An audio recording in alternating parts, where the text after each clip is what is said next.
Kurdish people. And then later on he said we should have the democratic confederation and the autonomy for the Kurdish people. So could you answer? Well, I'm pretty sure Ocalan is still in favor of self-determination and of independence, but the question is, does this independence necessarily have to take on the state form? You know, which you would probably answer with no. I mean, that's what he's writing about. That we had this model. We thought all our visions of social liberation we could best realize through having a state in which we are in power, and then we can create social liberation through that. And the basic critique of this model, or self-critique of having had this model, is to say, well, it actually never works. The state never can it may have some positive effects in a certain historical situation, but in the end, the state cannot really serve as a tool for liberation. And then, Ocalan in the books goes into the discussion of the national liberation movements that have come to power in Africa or South Asia. Also, discussion of the social democracy, which said we realize socialism through becoming elected and in the parliaments, like Germany as the main model, or Bolshevik parties taking power, like in the Soviet Union or through in other parts of the world. And they, of course, can create progressive effects for a while, but the state cannot be the tool for furthering social liberation. And yet, so this is why Ocalan is coming up with different attempts, like proposing different models, like this democratic confederalism, to organize liberation. So it's of course still everything about self-determination, but not with the same forms and means as before. So that's the proposal, and obviously it has been very attractive lately. So it has been very successful. We've seen it so far. I mean, Rojava has at least given people a vision to fight for, to defend. I mean, many people have been forced to flee, but people have also come back to fight for defending Kobani. So they could have just given it all up, instead of just cross the border or flee to other regions, which is not what they've done. Obviously, what I can see is that the Kurdish community is trying to, put this forward, as you say, capitalize on it in all ways possible. They are a bit unhappy about some ways that things are depicted there, like, okay, it's of course obviously good to show the Kurdish women who are fighting there, but not make them into some, fashion icon with military clothes and kind of fashion photography, because it's about the societal struggle. They have to fight for it, to defend it right now, but this is not, the end of it, and that's not the great thing isn't that women also have taken up arms, but that they are in all kinds of political struggles, represented and active and regarded as the leading force in that.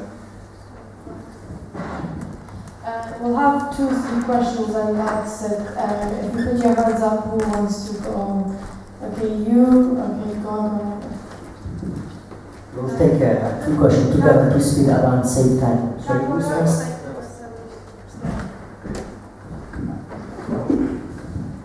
Thank you very much. I think, Stephen, you didn't comment a lot and there were no interactions. So my question is for you, actually.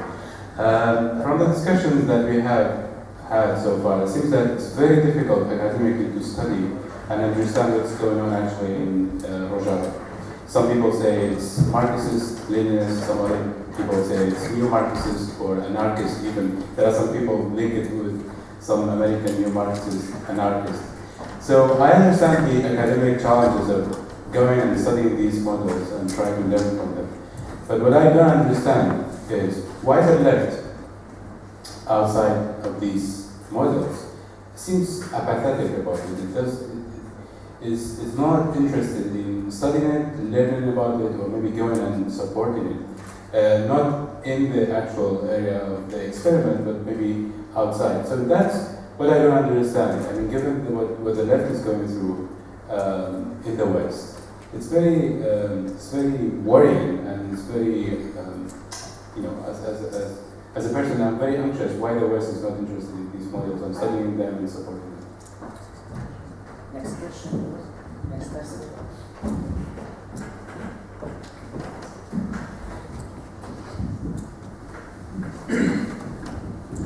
I'm very pleased to be here. I've come from Leicester. Thank you for Rosa to invite me. I should start from saying I was actually wondering the speakers are actually pro-PKK, or I would say pro-Ocalan. So, and I'm really honored to hear those who have spoken so far, because to me it was really interesting. It was really good and important to the others, not only Kurds but all the other nations, to have heard about what's going on and what's happening out there. But I think it would have been better to have a PKK, an Ocalan PKK specialist or expert, to talk about the change and the consequences of the success. Having happened so far on the implementation of the thoughts of Ocalan and the PKK, but the change have been happened so far in the 2-3 years, and because I know many people are asking questions about why what's the reason behind the change, and what's the reason behind the success of the thoughts and the ideas of Ocalan in a prison, and therefore for the PKK as well, and lately for the what we have seen so far for the Yapaga and as well as the Hadaba. Yeah, that's it. Thank you.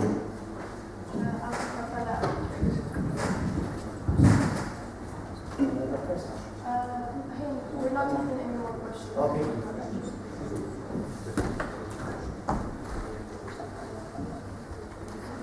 I think he talked about I think he said.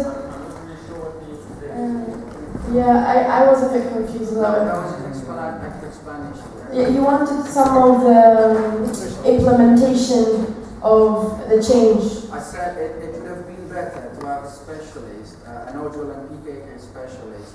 We do have that. More about the change. All right. He's here, yes. Yeah. He's a specialist. He hasn't talked about the change of the thoughts of PKK and Ocalan, what has happened so far.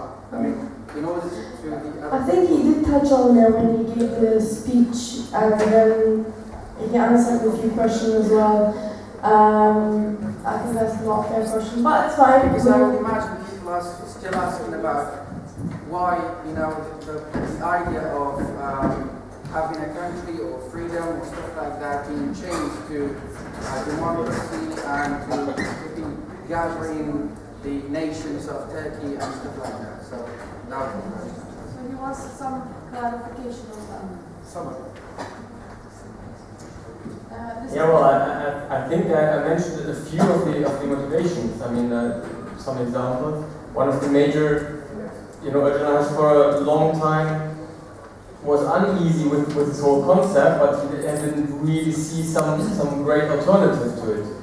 He was in search for alternative models, and one of the inspirations, one of the sources he drew from was actually indeed this American libertarian socialist Murat Bookchin. He has read like all of the books which were pretty late translated into Turkish, and he found a great inspiration of them. And this, democracy on a communal level, developed by him, by somebody who comes also from a very Marxist tradition, actually, was very inspiring for him. And Bookchin calls it democratic municipalism, and even the name of the concept is like a direct reference to that. And one of his latest books, like the Sociology of Freedom, is a direct, reference to Bookchin's most famous book, The Ecology of Freedom. So it's not, I mean, some people imply like he's now in the prison, he's under state control, you know, they make him say these things, or they only let it out to be printed because, you know, it's less dangerous than the thought of an independent state. You know, there has been this kind of talk for a while, but I can only encourage everybody to actually read this stuff.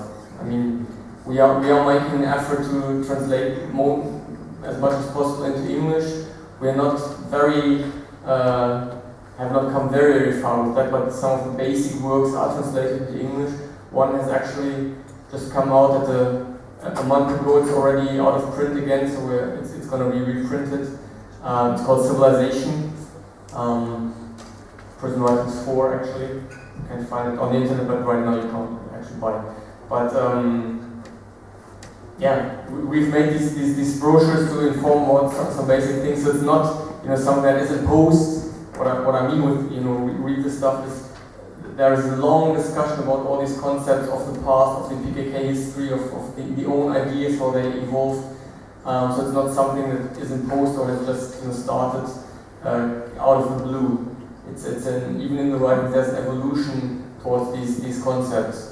And it's genuine, that's what I'm trying to say. It's like really, he's convinced that some of the things PKK tried wouldn't work, and even if they would work, wouldn't have a very positive outcome in the end. So he was looking for new concepts, and he found a lot of inspiration in Bookchin, and that's how we arrived at this point. And he didn't talk very much about the HDP. I hope that was gonna. I was gonna ask. So do you think the Hadapadav one, which is a pro-Kurdish, do you see a future for Kurdish people? The way I see, okay, so because Kurdistan is divided within 4 different countries, okay, I feel like in Rojava we gain kind of autonomy, and then in Iraq we have our own government, self-government, and then in Turkey, Kurdistan part, northern Kurdistan, we see Hadapa is rising, and of course we have a lot of, because it's complex, as you say. But you never mentioned what Hadapa achieved in Turkey. Like if you look at it, they've got like 82 seats in parliament at the moment, which is third biggest party, which is good motivation for Kurdish people at the moment. If the Jen Stephen have mentioned that, like Kurdish people are not the same like before. Do you know what I mean? They have improved a lot. If you look at Kurdistan, if you look like Baghman, Diyarbakir, like I don't want to mention all Kurdish city. How much they improved, like Kurdish people are not the same like yes, you're right. Before I'm talking about like my brother like is 45, like he couldn't speak Kurdish in our village because I'm from Turkey, like we're from North, we're from Gaziantep, like border of Syria. But my brother couldn't speak Kurdish because he was scared of the Turkish army. Like at the moment, like in Turkey, you could now sound Kurd. You speak Kurdish on the street. Before bitches used to speak Kurdish on the street, they would just jump on you. I'm still a lot of fascists in Turkey, like 4 party at the moment, and which is we give them hard time to set the government now. We're going through the collusion right now, which is if the Kurd people never vote for HDP, which is we got 13% in the parliament, which is 82 seats. Which is AK party will give Kurd people hard time. Look, which was a big disaster. You never mentioned that in the big meeting HDP in Diyarbakir, and they put up the bomb blast, which is like 6-year-old baby, his legs were. Excuse me, Rosa. How big achievement like HDP got right now, which is really Can you answer the question of the gentleman upstairs? The first question you haven't answered. Please just don't forget. Goran. Sorry, it was a question for Stephen. Goran, yeah. Okay. I'll pass we are that out of on, time, but we have, just summarize that, answering your question was, I think there needs to be more reading done. Lots of people do not read what Ocalan stands for. I haven't read all of his book. I don't have time. But I've read some of the main ones, but it's in my plan to read. But, you obviously need to be time. I think there's always in these meetings the really interesting questions come at the end when we start to run out of time. So the question which the gentleman asked about why they left in Europe and were not interested in it.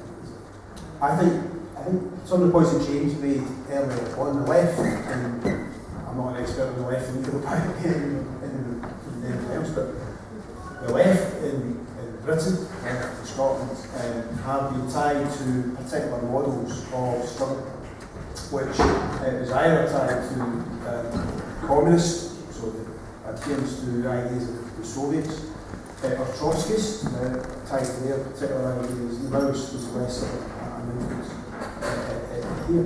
What the ideas which we developed in the struggle published didn't seem to fit into that, therefore, we don't want them to do it. So when I first got interested in the struggle, I looked around to see, well, what were the left, so I was part of that, what were they saying about it? I didn't say anything, because they didn't know anything about it. It didn't fit into their programme or their scheme of how revolution or reform would take place, and I think it's a very good question to raise. I think from my experience of visiting Kurdistan, speaking to people, reading some of Washington's stuff, I've not read very much of it. I think the left in this country's got a lot to learn from. The ideas, but also the practice. And I think some of the developments in Scotland over the past few years I think some of the people in Scotland who have, on the left who have embraced the ideas, in terms of the independence campaign, not on a nationalist basis, but in terms of what kind of society you want to take, have a lot in common with some of the ideas, indeed some of the practices that are taking place there, and I think there's a lot to learn from that. So I think just as we're trying to create a new left here, the old left's failed, and that's why we've got these governments in this country. The left here has to regenerate itself and look for fresh ideas, but in some, there are evidence of that is happening. I think there's a lot we can do to tie those together. If I could just say, since I've got the microphone, the answer to the Kurdish question that Rosa posed, Rosa's a great chair, she asked the question to try and the answer to the Kurdish question, as I understand it, seems to me to be exactly what Rainer has been describing as democratic autonomy. It's about saying that people should organise. He talked about scheduling self-organisation, so women should organise their own meetings, the disabled people, lesbian, gay, bisexual, transgender, so on and so on. They should organise, they should bring forward, be allowed and facilitated to organise, but come together in terms of the solutions. And last time I visited back in November when I was in Kurdistan, I met with a number of organisations which hadn't existed before. The Democratic People's Congress, I think that's the right expression, where they have assembled the kind of Democratic Congress, which brings in representatives from the municipality, but representatives from women's groups, community organisations. They come together in a huge big kind of people's assembly. Those of us on the left here know about the idea of the people's assembly. This is what they have created on the ground, not just small groups of people, but mass organisations. People, representative people come together and they discuss a whole range of issues. And then they say to the politicians, that's what we want you to do. And the politicians who are also part of that say, okay, we'll now go back and we will try where we have some plan to implement that. Because that, and it's come from the grassroots, so local community councils, as we maybe know in this country, women's groups and others, bring forward ideas, they're discussed, they're adopted, and they take it forward. That's the kind of expression of democratic autonomy, democratic federalism, that seems to me they're put in place. So with the success of the HDP, which I think is part of the development of Ocalan's teachings, because Ocalan wasn't simply talking about Kurdish struggle, talking democratic struggle. So the people who have been involved in the HDP have succeeded because they have reached out beyond the Kurdish community. They've talked to leftists, they've talked to the women's movement, wider women's movement in Turkey, they've talked to the gay rights movement, they've talked, and they've built an alliance of all of those people, and that's been part of the success. And Ocalan's been talking about that for a number of years, and I think that all of these things knit together. In terms of the final point, would be how do we learn more about this serious point? I'm involved in trying to organise a visit of people, a delegation to go over there from Scotland, to go and speak to these people, go and find out what's going on. That's how I think we learn. We can't rely on somebody else, the governments or academia, telling us that we need to go and engage ourselves, and then we talk about it, we write about it, and we tell it. Thank you. I want to just summarize a few stuff because we're here for Ocalan and what we can do from here, okay? Let's not lose our connection together. We have a Facebook group, Solidarity with Kurdistan. So please like it so you can be updated with any other stuff that's going on. And also we have a page which is for Scottish and Kurdish society. So add yourself to that. So we kind of get engaged with each other still, even though this is over. But coming back to Ocalan, what can we do to feed Ocalan? Okay, so can we write to MPs, SMPs, like the Scottish government? What could we do from here? And I think that's a question should we ask because we all need to act. Okay, we all individually have a duty. It's not just us or you, all of us. All of us have a duty. And what can we do? Because there's 10.3 million signatures for freedom of Ocalan. What's happening with that? What can we do to make it international and we can fight to free him? He's 67 now, isn't he? He's getting older. So what can we do? That's summarizing everything. Okay, it's focusing on a very important aspect, of course. Now, what can be done? We really did this campaign, and okay, we started, but basically many volunteering Kurdish activists did it. This campaign ran for 2.5 years, and indeed collected 10.3 million signatures. So there is a huge support for this demand. The demand was to free Ocalan and the political prisoners, the other political prisoners, to strengthen democracy and freedom in Turkey. You think he's a terrorist group? How can we take that back? Yeah, well, there's many of the things, of course, actually go to regard of Turkey, like to confront Turkey with the situation. You know, it is one thing, but this is indeed the list that the EU is keeping of the list of terrorist organizations isn't totally in European responsibility.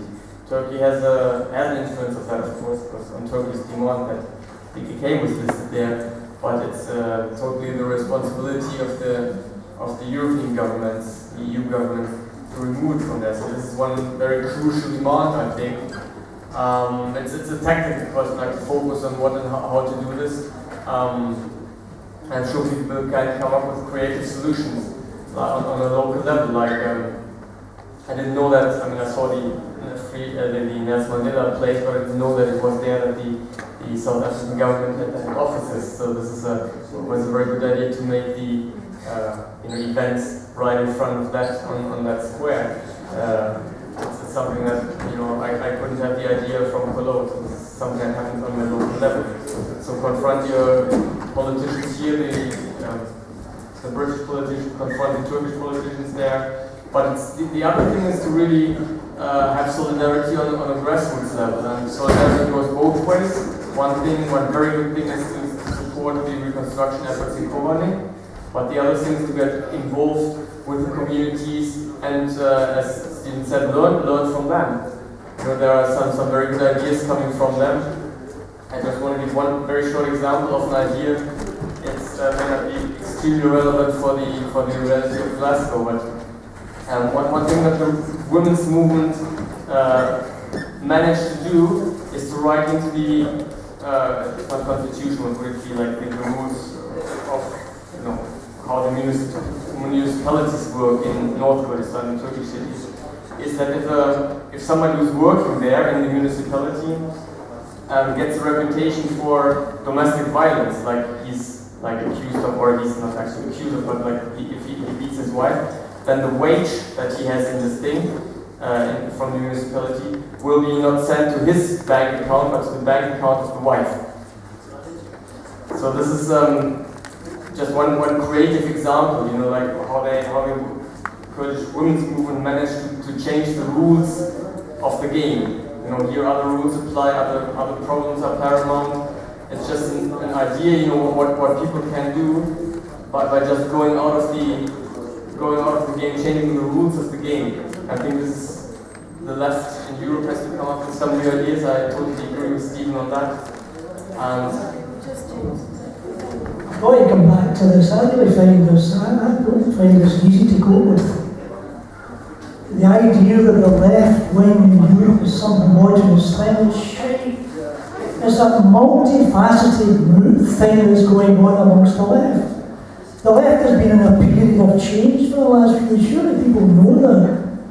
I mean, one of the first things you learn when you're involved in the Kurdish struggles, and it's a response to yourself. There is no homogenous movement in Kurdistan. That was mine. When I'm speaking to people from Iran, Iranian Kurdistan, Iraqi Kurdistan, or Turkish Kurdistan, the first thing I learn is watch who you're talking to. Be careful what you say. Don't assume that Kurdish people, there is this one group we know as the Kurdish people. That was never the case. And for me, what's been going on with the PKK has been a good and valid thing. It's been a recognition that things are different. I don't see even the idea that there could be a Kurdish state. It's a horrible thing to say. When that might happen, who knows, but certainly not, I don't think, in the lifetime of anyone here. And perhaps that is what has to be faced by people, in the same way that the left have to face up throughout the world, not just in Europe, that things have changed.